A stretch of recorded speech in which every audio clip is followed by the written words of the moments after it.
Pues muy buenos días, Nor México, les doy la más cordial bienvenida. Mi nombre es Juan Pablo Muchaus, soy responsable del área de Academy.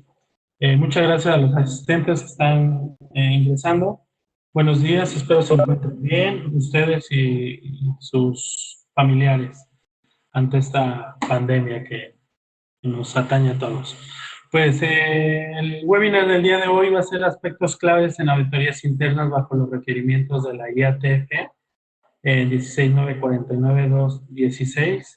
Le voy a dar entrada a mi compañero Rodolfo Luna, el ingeniero Rodolfo Luna, quien va a estar a cargo de este webinar. Cualquier pregunta que tengan en el transcurso de la presentación, en la parte inferior de su pantalla principal se habilitan unos iconos redondos. Ahí viene una opción de chat. Ahí pueden ir poniendo sus preguntas para al final considerarlas y tomarlas en cuenta. Pues muchas gracias y bienvenidos. Rodolfo, todo tuyo. Gracias, Juan Pablo. Buenos días a todos. Estamos iniciando este webinar sobre los aspectos clave en auditorías internas bajo los requerimientos de IATF 16.949-2016. Y bueno, lo importante de estos aspectos es que normalmente cuando nos toca auditar con IATF, normalmente pues nos vamos a la parte muy técnica, que es, de hecho, esta es una norma técnica. Nos vamos a la parte muy técnica de la norma y auditamos pues esos aspectos técnicos importantísimos. Sin embargo, hay otros aspectos que también tenemos que cubrir, ¿no? Por lo tanto, el motivo o el objetivo de este webinar es hablar un poco más sobre estos aspectos importantes. Dentro de la agenda vamos a platicar un poco qué es IATF, para hacer un recordatorio breve. Hablaremos un poquito de la calidad, hablaremos de algunos mitos de IATF y después entraremos de lleno para ver estos aspectos clave que tenemos que considerar. Y al final pues tendremos conclusiones de todo esto, ¿no? Bueno, sabemos que IATF pues es una norma internacional que es publicada por la International Automotive Task Force y se aplica a la fabricación de productos relacionados con la industria automotriz. Todos los que están en la cadena de suministro de productos de la industria automotriz, pues les aplica esta norma, ¿no? Es uno de los estándares internacionales que se emplea más en la industria automotriz para gestionar la calidad. No es la única, pero sí es la que será, digamos, es la más conocida, la que más se aplica. IATF también es una especificación técnica para efectos del sistema de gestión de calidad del sector automotriz. Un sistema que define cómo una organización puede satisfacer los requisitos de los clientes y también pues de otras partes interesadas. Esa es prácticamente la finalidad de IATF.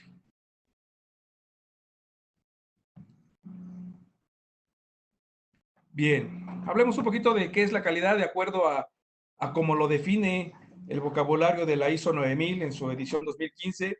Nos dicen que la calidad es un grado en el que un conjunto de características inherentes cumple los requisitos. Entendiendo entonces como grado el nivel al que un producto o servicio satisface. Las características inherentes se refiere a las características que son parte del producto o servicio responsable de lograr la satisfacción. Y los requisitos es la necesidad y expectativas de los clientes, terceros y la organización en sí misma, ¿no?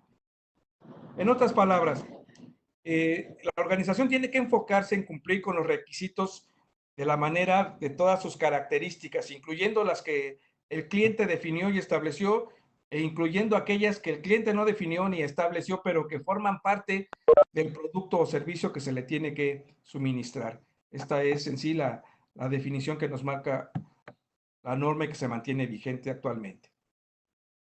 Hablaremos un poquito también de los 7 mitos de IATF 16.949. A veces las organizaciones dicen que siempre tenemos que hacerlo de esta manera y por eso no queremos implementar IATF porque es una norma que limita la creatividad, que solamente como que cumplir y ya no se puede mover. Bueno, sabemos que esto es un mito. Es un mito porque a final de cuentas la organización no dice que una vez que se establezca el sistema ya no se le tiene que mover nada ni se permite que se mueva nada. Al contrario, la misma norma en sí es un motivador para mantener una mejora constante en los procesos y una mejora del desempeño y todo un proceso de mejora continua. Entonces, quiere decir que sí se puede modificar para mejorar o para inclusive corregir y adecuar. Realmente lo que no se desea es que se hagan cambios sin controlar, que se hagan modificaciones sin que nadie sepa que se modificaron, sin consultar. Esa es la parte. Sin embargo, sí se puede modificar y cambiar todo lo que en el sistema sea necesario, siempre y cuando se haga pues, con todo el proceso controlado y establecido para obtener pues, los mejores resultados. Otro mito que se habla mucho de YATF es que pertenece solo al departamento de calidad. Pensamos que, pues como es una norma técnica y es de calidad, pues está marcadísimo, les compete solamente a los de calidad y nosotros nos mantenemos pues lo más posible alejados de ella, lo más que se pueda. Obviamente es un mito, no tiene nada que ver. Por el contrario, la norma YATF propicia el trabajo en equipo, propicia el enfoque de procesos donde todos los procesos que están en el alcance del sistema de gestión, pues tienen que trabajar duramente con esta norma. Por lo tanto, el mito se derrumba, no pertenece solo al departamento de calidad, pertenece a todos los dueños de proceso y todos los procesos que están en el alcance de este sistema de gestión de calidad. El mito es que pues no se aplica a mi negocio, ¿no? O sea, somos un negocio pequeño, y como somos pequeños, aunque somos proveedores de segundo nivel, pues no nos aplica, porque pues, realmente es una norma muy compleja, muy solo para grandes empresas que tienen muchos recursos. Y bueno, sabemos nuevamente que esto es un mito, la norma pide que se adecue un sistema de gestión de calidad bajo estos requisitos en base a los recursos que la organización determine, en base a las necesidades de los clientes y en base a la orientación de lograr la satisfacción de dichas necesidades de los clientes. Por lo tanto, si están dentro del sector automotriz o si fabrican alguna parte para el proceso del sector automotriz, pues sí les aplica, ¿no? De hecho, no aplica cuando son empresas que no tienen nada que ver con la cadena logística del sector automotriz. Por otro lado, hay otro mito más que nos habla de que todo se tiene que documentar, todo lo que se tiene que trabajar en YATF tiene que estar documentado. Bueno, realmente la norma habla de que tengamos documentación eficaz, o sea, no tenemos que documentar todo en grandes documentos muy pesados y en procedimientos muy extensos, no nos marca nada de esto. Nos dice que hay que documentar lo que se tenga que documentar, lo que se necesite para soportar los procesos de operación y los procesos que estén en el alcance del sistema de gestión y hasta ahí, ¿no? Entonces, pues es un mito más. Otro mito es que es caro de implementar y de mantener, que las auditorías de YATF son muy caras, que el desarrollar e implementar la norma es muy caro. Bueno, pues nuevamente eso es un mito, puesto que sí se tiene que asignar recursos para desarrollar, implementar y certificar este sistema de gestión, pero definitivamente sale mucho más costoso no tener esta implementación de YATF en las organizaciones que trabajan para el sector automotriz, ¿no? Por lo tanto, pues es un mito. Se tiene que implementar y mantener para poder obtener mejores resultados y es al final de cuentas una inversión que les va a redituar en una buena reducción de costos, reducción de tiempos para los procesos, reducción de retrabajos, etcétera, etcétera, ¿no? Por lo tanto, pues es muy redituable esta inversión.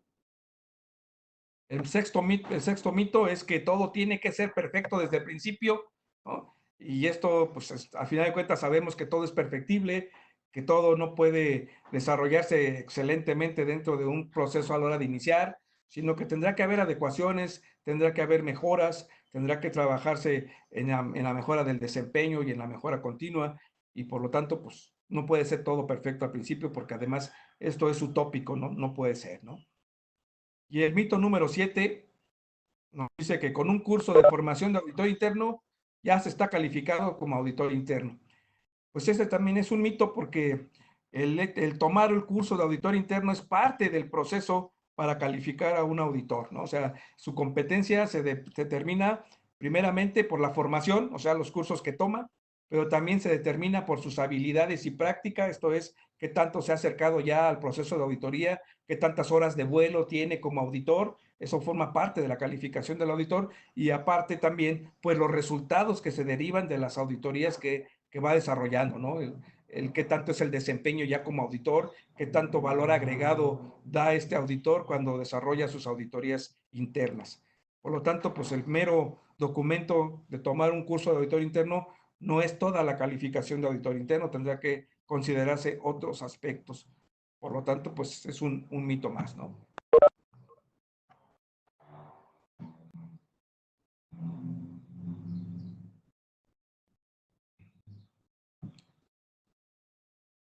Bien.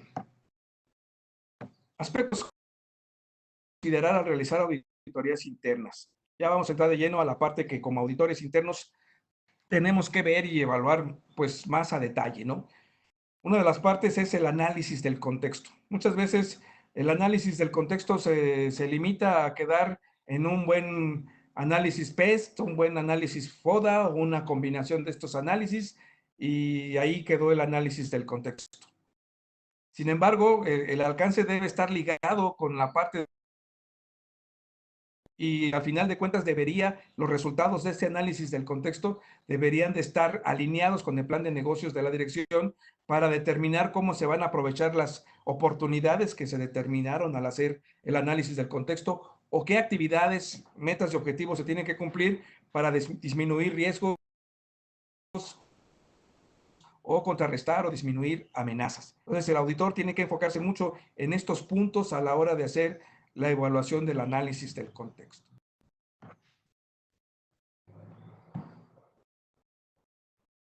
El enfoque basado en procesos. Muchas veces hacemos nuestra auditoría basándonos en un checklist de IATF y vamos preguntando preguntas por preguntas de acuerdo a los requisitos de IATF, pero no estamos haciendo la auditoría viéndolo como un todo dentro de un proceso, ¿sí? El enfoque basado en procesos, entonces, tendría que tener muy clara dentro del sistema de gestión la identificación, la interrelación, los recursos asignados para este proceso o para los procesos, la información para poderlos gestionar y para que se fomente el control continuo. De esta manera se pueda proporcionar los vínculos que hay entre los procesos individuales dentro del sistema de procesos, así como la interrelación. Esto es, si dentro del proceso, el siguiente proceso, las salidas que van a formar parte ya de las entradas del siguiente proceso, ¿cómo están los resultados de estas salidas? ¿Cómo lo recibe el siguiente proceso? ¿Están en los niveles adecuados? ¿Están en los niveles de desempeño necesarios e idóneos? Bueno, toda esta parte tendría que analizarse a la hora de desarrollar una auditoría. Tendríamos que tener muy claro que el proceso se esté gestionando de acuerdo a los documentos que se tenga, que se estén dando los resultados de acuerdo a las metas e indicadores que se estén manejando, que se tengan los recursos adecuados tanto de equipamiento como de personal, que el esté capacitado y tenga la competencia necesaria para poder desarrollar las actividades que le competen dentro de este proceso. Esa sería la forma en que tenemos que tener el enfoque para poder auditar con un enfoque de procesos.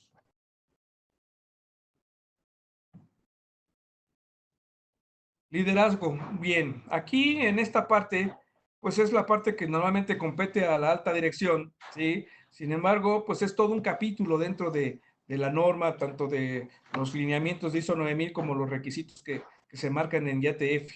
Y dentro de esos lineamientos, lo que se tiene que tener muy claro es el compromiso que tiene la alta dirección, tanto para proporcionar los recursos como también para establecer y mantener los canales de comunicación necesarios para poder implementar e implantar el sistema de gestión de una manera eficaz.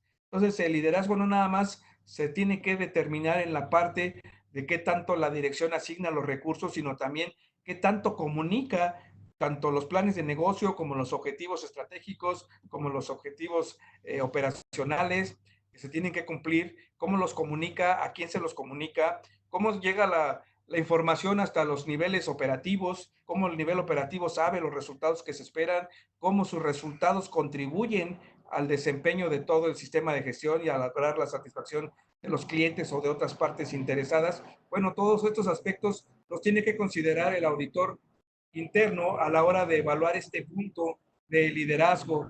Sí, en cierta forma, el liderazgo no se enfoca nada más a que plantee una política de calidad o a que plantee un plan de negocio, sino cómo se gestionan estos indicadores, estos objetivos, estas metas, cómo la gente los interpreta, los aplica y los lleva al día con día, y la dirección que hace con toda esta información, cómo puede mejorar o plantear acciones para el desempeño del sistema de gestión de calidad.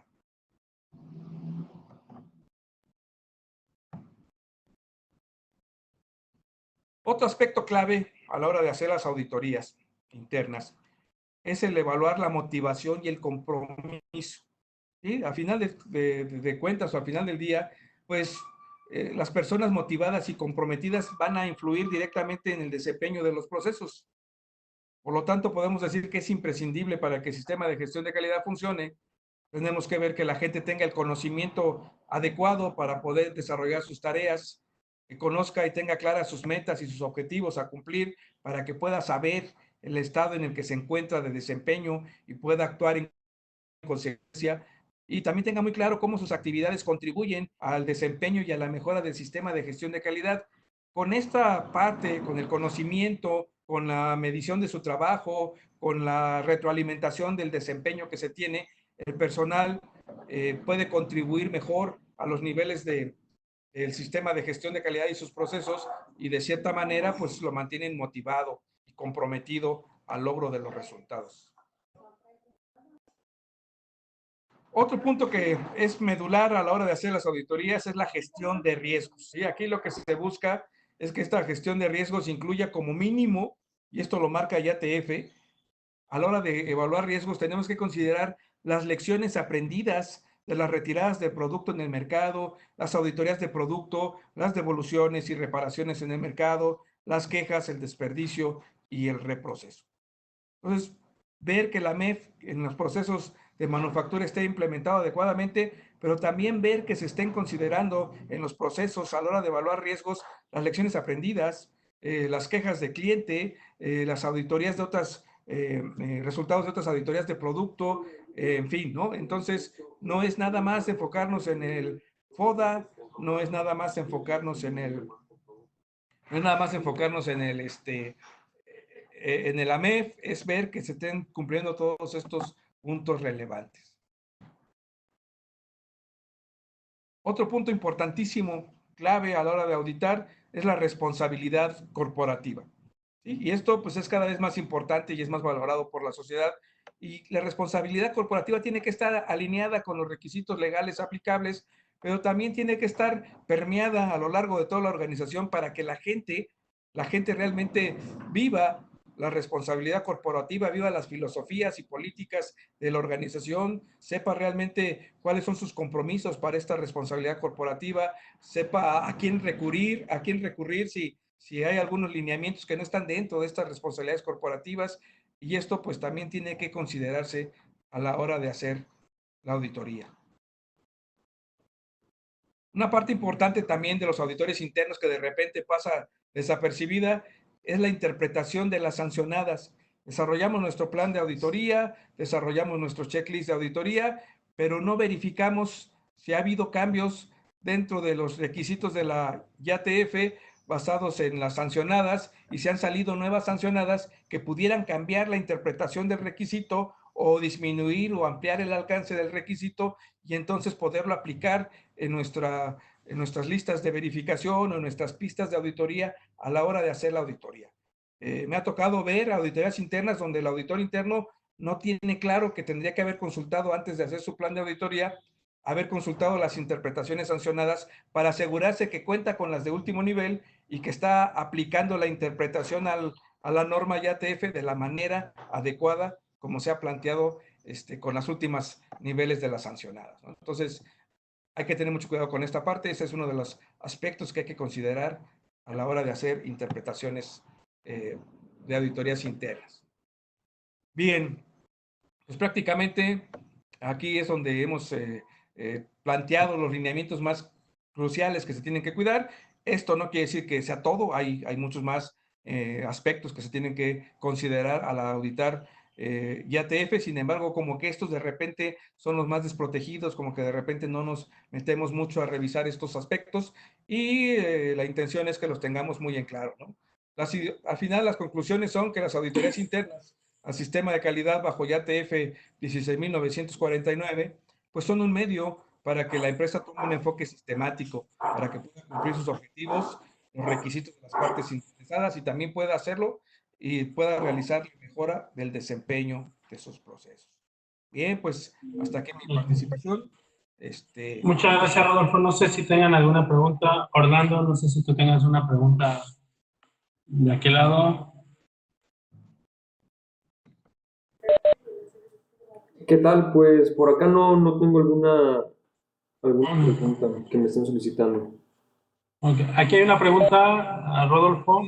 Dice que ¿cuánto es el mínimo que debe presentar una compañía como registros para poder elaborar una auditoría en IATF? Ok. De hecho, pues son bastantes los registros. Habríamos que extendernos mucho al explicarlos. Solamente lo que pudiéramos comentar al respecto es que la misma norma nos va marcando toda la parte donde dice la organización tiene que conservar información documentada o mantener información documentada.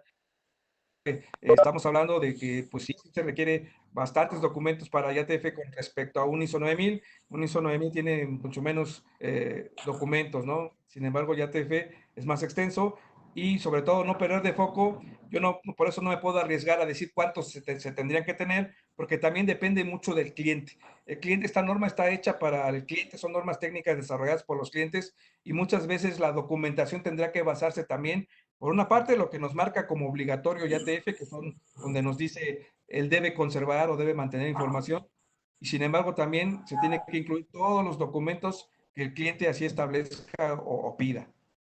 Y con eso se podría tener ya los documentos necesarios para poder estar preparándose para una certificación.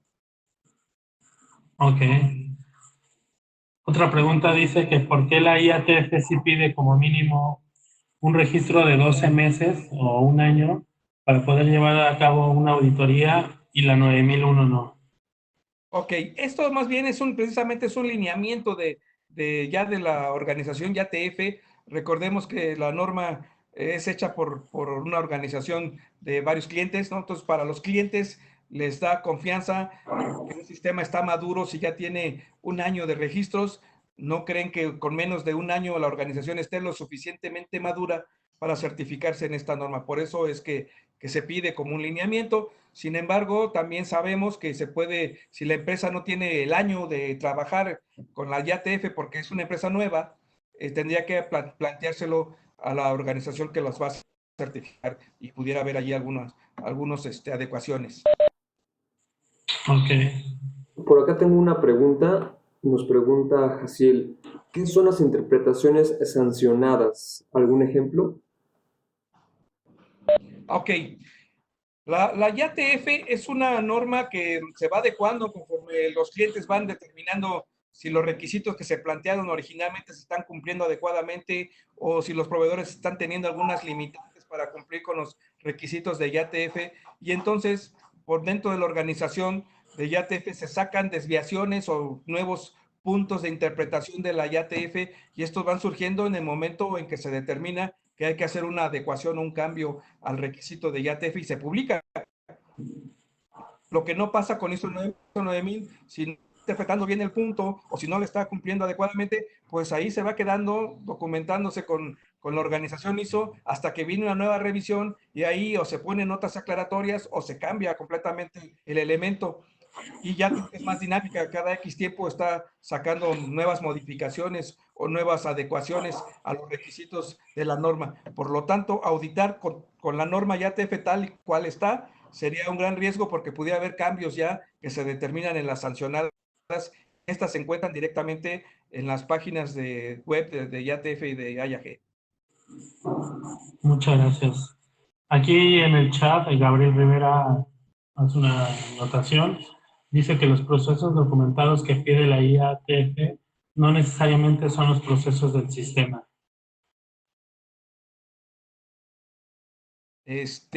Bien, los procesos documentados que pide YATF, todos están dentro de la, todos los que están en el alcance del sistema de gestión son procesos que se deben documentar de acuerdo a los esquemas de IATF.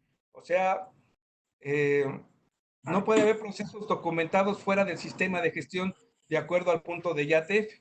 Yo creo que más bien aquí el enfoque es si IATF, más bien si el cliente pide que se documenten algunos otros procesos, tendrían que integrarse, porque recordemos que la voz cantante en este sistema lo lleva el cliente. Sin embargo, IATF sí marca que todos los documentos, perdón, que todos los procesos que se declaren en el alcance tendrían que documentarse de acuerdo a un diagrama de tortuga o de acuerdo a un CIPOC, etcétera, ¿no? Pero sí se tiene que hacer. Ahora, si el cliente adicionalmente dice, aparte de esos que tienes en tu alcance, yo quiero que me documentes este proceso, tendría que hacerse, ¿no? Ok, hay otra pregunta de Marta Gómez. ¿Qué pasa si solo audité en auditorías internas algunas de las interpretaciones sancionadas y no todas ellas? Bueno, lo que va a pasar es que pudiera ser que haya cambios que nos marquen esas sancionadas y que por no haberlas considerado no se están reflejando en auditoría a la hora de estar evaluando. Y entonces esto pudiera ser que en una auditoría de certificación o de seguimiento, el auditor externo sí lo determine y lo identifique y nos pudiera generar una no conformidad. Ok. Pues, Rodolfo, no sé si quieras continuar con las dos últimas hojas. Añadir algo más. Está por concluir el webinar. A todos aquellos participantes que participaron y que tengan alguna otra pregunta, con gusto tienen mi correo. Viene ahí donde los invitamos a que nos sigan en nuestras redes sociales. Vienen ya también el calendario de cursos disponibles para el próximo mes de mayo, algunos cursos que están dictando en el mes de abril y los próximos de mayo también. Y si quieren participar en ellos, pueden hacer alusión que estoy en algún webinar. Como les mencionaba, Valeria ha estado muy activa. Pueden obtener un descuento especial. Entonces, estamos para servirles. Espero les haya gustado. Cualquier otra pregunta, con toda confianza, háganmela llegar. Se las respondemos. Rodolfo, no sé si quieras agregar algo más. No, nada, al contrario, gracias por su tiempo y por estar aquí participando. De mi parte, pues muchas gracias. Un saludote aquí al ingeniero Marte Gómez y pues nada más. Pues muchas gracias, Orlando, muchas gracias por tu apoyo. A todos los que participaron en este webinar, a nombre de TUFNOR, les damos la más cordial agradecimiento por estar con nosotros y seguimos pendientes de sus necesidades. Que tengan un excelente jueves y cuídense mucho, por favor. Hasta luego, buen día.